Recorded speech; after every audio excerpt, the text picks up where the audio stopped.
I'll be making this Vogue very easy. Vogue 8742.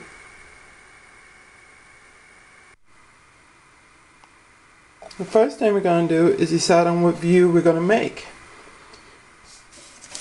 And we're going to be making view B,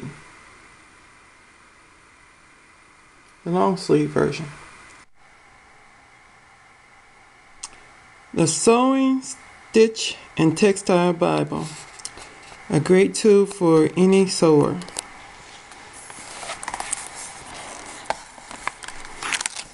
It goes over techniques that you can use in your sewing. Like I will be marking my pattern pieces with tailor tacks. If I didn't happen to remember how to do a tailor tack, this gives me an illustrated version of how to do it.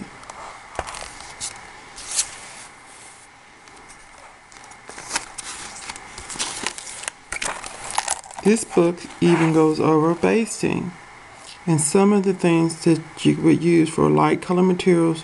You would not want to use any type of marking tool such as this disappearing ink, just in case it did not work.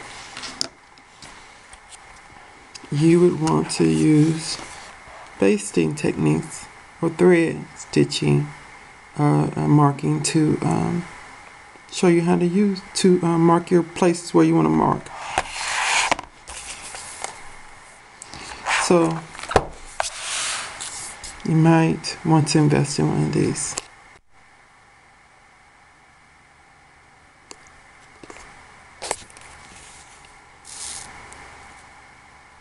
Okay, we want to find out what pieces we're going to need to use for view B.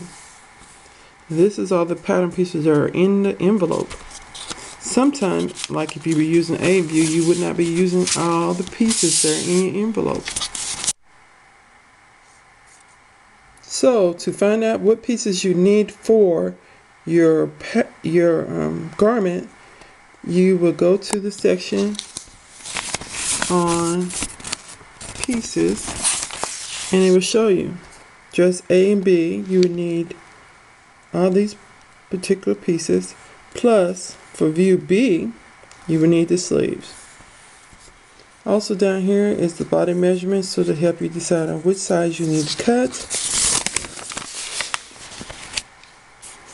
Fabric cutout layouts. Read all this. It has indications for bust line and all that, what you need to mark. And I'll be marking those. Well, I won't be marking the bust line, but on the pattern you might want to check it and make sure your busts are falling in within those points. Okay, this is about a guide to show you the right side of the pattern, the wrong side of the pattern, the right side of the material, the wrong side of the material. And this is about the fabric cutting layout. Okay. Also, these are also some terms you might need to know and you see on your patterns. With the faux, all that.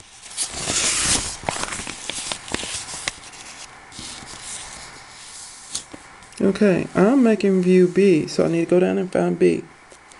And it's 60-inch material.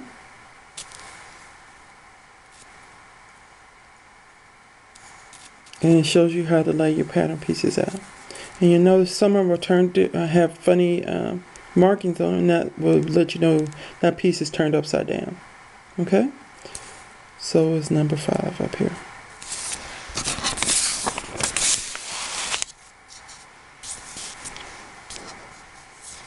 Then over here it says sewing information.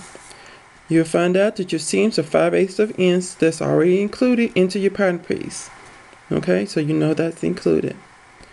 Otherwise, unless it's indicated it's not. Right side of material, wrong side of material, interfacing, lining, underlining, and some sewing techniques that you'll need to construct this garment. Read over your entire guide sheet to find the different things you're going to need to do.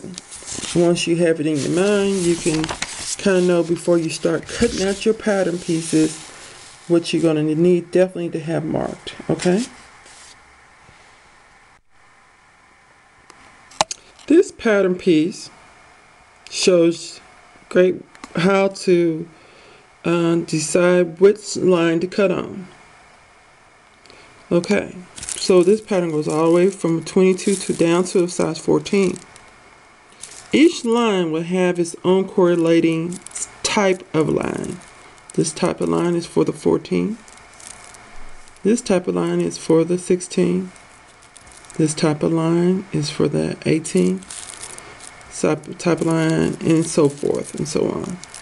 I would suggest marking your pattern pieces with your correlating size before cutting out your pattern pieces on the line that you feel that's most appropriate for you. Then cut out your pattern piece.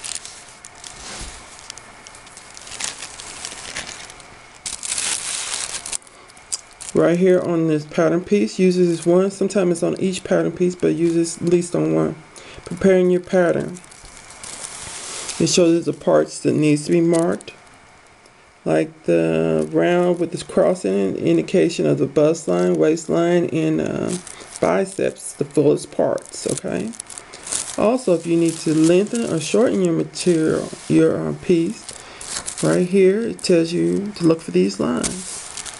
So right here, you would lengthen or shorten right here. So if you was lengthening, cut in half between this line and add your piece in between, 1 or 2 inches, whatever you're doing. And then if it's too long, you fold it up between this line and lay your pattern piece. It's kind of hard for me to do one hand because I'm holding my camera. And yeah. And then fold it over. Okay?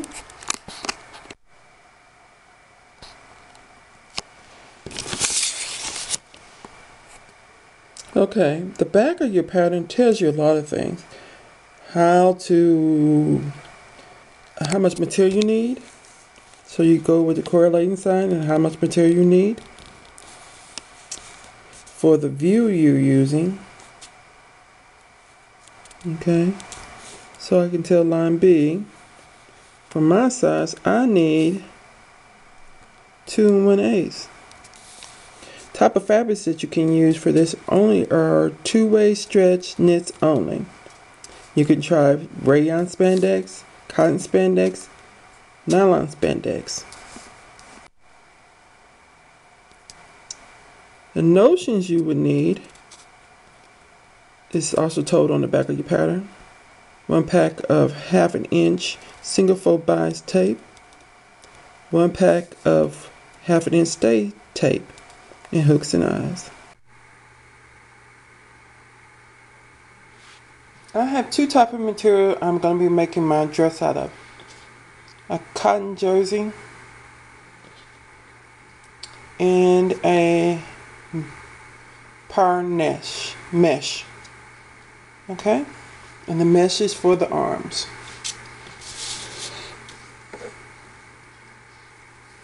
Okay, you want to see if your material stretches enough. So there's a guide on your pattern. And you cut a piece out about 4 by 1. And then you take your piece and put it to the line that it says, bring your line to. Then you want and then hold it. Then you want your material to be able to stretch to that. That's the maximum stretch, minimum stretch your material can have. Going width ways, so around your body, not up and down. Gonna do the same thing with the power mesh.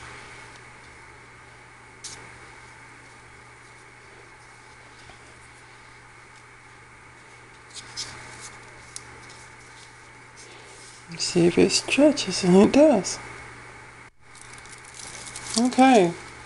Another point of when you want to cut out your material, you want to make sure you mark your notches. There'll be single notches, double notches, and triple notches, and you match the double notches to the double notches, the triple notches to the triple notches, and etc. This one has 4 places that you can mark, or 5. You either mark it for the 14, 18, 20, 22, 20, and 22. So you want to mark your notch according to that. So if you're a 14, your notch is going to be 9 here. 22, your notch is going to be up here. Here's some of the circles that you're going to want to mark with your tailor tags. Okay. Once again, here's another notch. And all the sizes use this notch.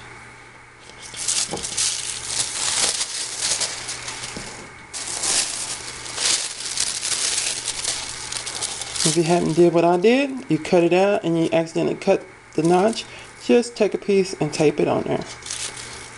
Tape a notch on there. Double notch. I'll just make a little V there. A triple notch. It doesn't have to look like this, but as long as you know that whatever you're cutting is a triple notch, double notch, or a single notch.